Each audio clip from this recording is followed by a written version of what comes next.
Hello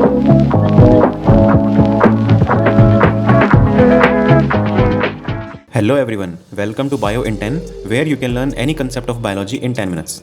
तो देखो, आज का टॉपिक है सेल थ्योरी। सेल थ्योरी आपका फंडामेंटल प्रिंसिपल है बायोलॉजी का, जो कि हमारे स्ट्रक्चरल एंड फंक्शनल यूनिट के बारे में बताता है। और आपका स्ट्रक्चरल एंड फंक्शनल यूनिट क्या है ऑफ लिविंग ऑर्गेनिजम्स? सेल। तो आज हम पढ़ते हैं सेल थ्योरी, फटाक से पढ़ते हैं। सबसे पहले तो इसके फीचर्स के बारे में पढ़ते हैं कि सेल थ्योरी के फीचर्स क्या क्या होते हैं, ताकि हमें ध्यान रहेगा कि किस साइंटिस्ट ने क्या कंट्रीब्यूशन किया था सेल थ्योरी के अंदर। तो आपका फर्स्ट फीचर है all living things are made up of cells and products of cells, यानी सारे लिविंग थिंग्स सेल के बने हैं और they are products of cell. ठीक है। सेकेंड लाइन है कि all cell arise from pre existing cells. इसका मतलब क्या है कि पहले से जो सेल बन चुके हैं वही आपके नए सेल बनाते हैं। ऐसा नहीं है कि नए सेल कहीं से उड़ करके आ गए। जो पुराने सेल हैं वही आपके नए सेलों का निर्माण करते हैं, वही आपके नए सेल बनाते हैं। तो अब बात करते हैं इसमें साइंटिस्ट के बारे में, कुछ ऐसे वैज्ञानिकों के बारे में जिन्होंने सेल थ्योरी में काफ़ी मेजर रोल प्ले किया था, या यूँ कह लो कि उनने सेल थ्योरी की नींव रखी थी। ठीक है।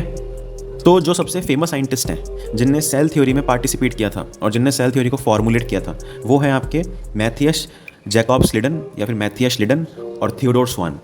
इन दोनों को हम श्लिडन और श्वान के नाम से भी जानते हैं।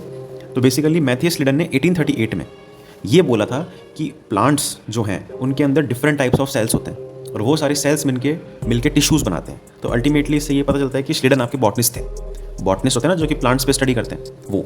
तो बेसिकली मैथियस श्लिडन ने 1838 के अंदर काफ़ी सारे प्लांट्स को स्टडी किया और उससे ये पता लगाया कि प्लांट्स सेल्स से बने होते हैं, जो कि डिफरेंट काइंड्स ऑफ सेल्स होते हैं, एक ही तरह के सेल्स नहीं होते, और उनसे आपके टिश्यूज़ बनते हैं।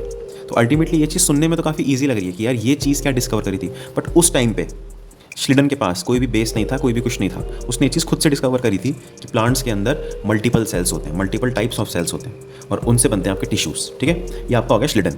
अब आते हैं आपके श्वान पे, थियोडोर श्वान।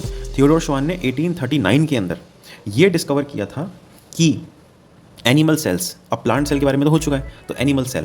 तो थियोडोर श्वान ने different types of animal cell को स्टडी किया और ये पता लगाया कि उनके आउटर में एक मेम्ब्रेन होती है, जिसको हम आज प्लाज्मा मेम्ब्रेन के नाम से जानते हैं। ठीक है। अब श्वान यही नहीं रुका, श्वान ने प्लांट टिश्यूज़ पे भी स्टडी करी। देख रहे हो, श्वान ने प्लांट टिश्यूज़ पे भी स्टडी करी और उसने ये पता लगाया कि वहाँ पे एक यूनिक कैरेक्टर है, और वो यूनिक कैरेक्टर क्या है? सेल वॉल की प्रेजेंस, जो कि आपके एनिमल सेल में नहीं होती बट प्लांट सेल में होती है। ये किसने पता लगाया था? थियोडोर श्वान ने ही पता लगाया था ये। On the basis of this, इस बेसिस पे श्वान ने एक हाइपोथेसिस दी कि प्लांट्स और animals are composed of cells and products of cells. ठीक है। तो देखो, अब आते हैं रुडोल्फ विर्को पे। रुडोल्फ विर्को ने 1855 में एक फॉर्मूला दिया था, ओमिनिस सेलुला ई सेलुला। इसका मतलब क्या होता है? इसका मतलब ये होता है कि जो प्री एग्जिस्टिंग सेल्स हैं वही न्यू सेल्स बनाते हैं। हमेशा ध्यान रखना है चीज़, जब भी प्री एग्जिस्टिंग सेल्स होते हैं वही न्यू सेल्स बनाते हैं। अब वो न्यू सेल्स बनाते कैसे हैं? वो न्यू सेल्स बनाते हैं बाय डिवाइडिंग। अब ये तुम्हारे डिवीजन दो तरह के होते हैं, माइटोसिस और मियोसिस। ये तुम पढ़ोगे तुम्हारे सेल साइकिल, सेल डिवीजन के अंदर। बस अभी तुम्हें नाम ध्यान रखना है कि माइटोसिस और मियोसिस। तो बेसिकली होता क्या है कि न्यू सेल्स जो होते हैं वो तुम्हारे फॉर्म होते हैं प्री एग्जिस्टिंग सेल्स से। यही है, इसी को फॉर्मूले के बेसिस में दिया था रुडोल्फ विर्को ने, ओमिनिस सेलुला ई सेलुला। ये दिया था 1855 के अंदर। अब ये दिया क्यों था? ये दिया इसीलिए था क्योंकि अर्लियर, मतलब 1855 से पहले या फिर रुडोल्फ विर्को ने जब ये दिया उससे पहले, सेल थ्योरी हमें ये बताती थी कि cell is the fundamental structural and functional unit of life. ठीक है। सेल से ही सारे लिविंग ऑर्गेनिज्म बने हैं, बट ये नहीं बताती थी सेल थ्योरी कि न्यू सेल्स कैसे बनते हैं। तो उस वाली चीज़ को, लाइक उस वाले गैप को फिल करने के लिए रुडोल्फ विर्को ने 1855 में बोला ओमिनिस सेलुला ई सेलुला। ठीक है। और इस तरह से सेल थ्योरी को एक नया शेप मिला और सेल थ्योरी मॉडिफाई हुई। तो अब आपकी फाइनल सेल थ्योरी क्या है, जो हमने पहले पढ़ी थी वही है कि all living things are made up of cells and products of cells and all cells arise from pre existing cells. ठीक है। ये हो गया आपका सेल थ्योरी वाला पार्ट। रुडोल्फ विर्को 1855 में, ओमिनिस सेलुला ई सेलुला। श्लिडन 1838, श्वान 1839। श्लिडन बॉटनिस्ट था, उसने प्लांट पे स्टडी किया और ये बताया कि plant multiple types of cell से बनते हैं और वो वाले सेल आगे जाके टिश्यूज़ बनाते हैं। और श्वान ने क्या पता लगाया? सेल वॉल वाला, प्लाज्मा मेम्ब्रेन वाला, कि एनिमल टिश्यूज़ के अंदर प्लाज्मा मेम्ब्रेन है और प्लांट सेल्स के अंदर, या फिर एनिमल टिश्यूज़ या एनिमल सेल्स के अंदर प्लाज्मा मेम्ब्रेन है, आउटर कवरिंग, और प्लांट सेल्स के अंदर सेल वॉल है, जो कि एक यूनिक कैरेक्टर है ऑफ प्लांट सेल का। ठीक है। ये तुम चीज़ें ध्यान रखना, ठीक है। अब देखो अगला आता है आपका की नोट लेते जाओ, काम आएगा तुम्हारे। ये जो वायरसेस हैं वो बेसिकली क्या है, इस वाली सेल थ्योरी का पार्ट नहीं है, यानी वायरसेस को हम सेल थ्योरी में कवर अप नहीं करते। क्यों नहीं करते?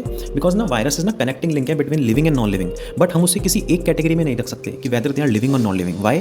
बिकॉज वायरसेस आपके डिजीज कॉज करते हैं, तो डिजीज कॉज करते टाइम जब वो किसी लिविंग ऑर्गेनिज्म में एंटर करते हैं, सपोज वो ह्यूमन में एंटर किए, तो उससे क्या होगा कि वायरसेस जब एंटर करते हैं, जैसे वो ह्यूमन बॉडी के अंदर आ गए, तो अब वो लिविंग है, अब वो एज अ लिविंग की तरह बिहेव करेंगे। बट जब वो ह्यूमन की बॉडी से बाहर थे तो वो एज अ एक्ट करते हैं non living thing.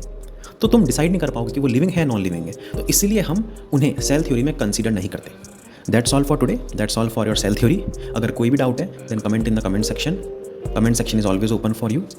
Keep studying, work hard and achieve success in your life. I'll see you in the next video. Thank you so much.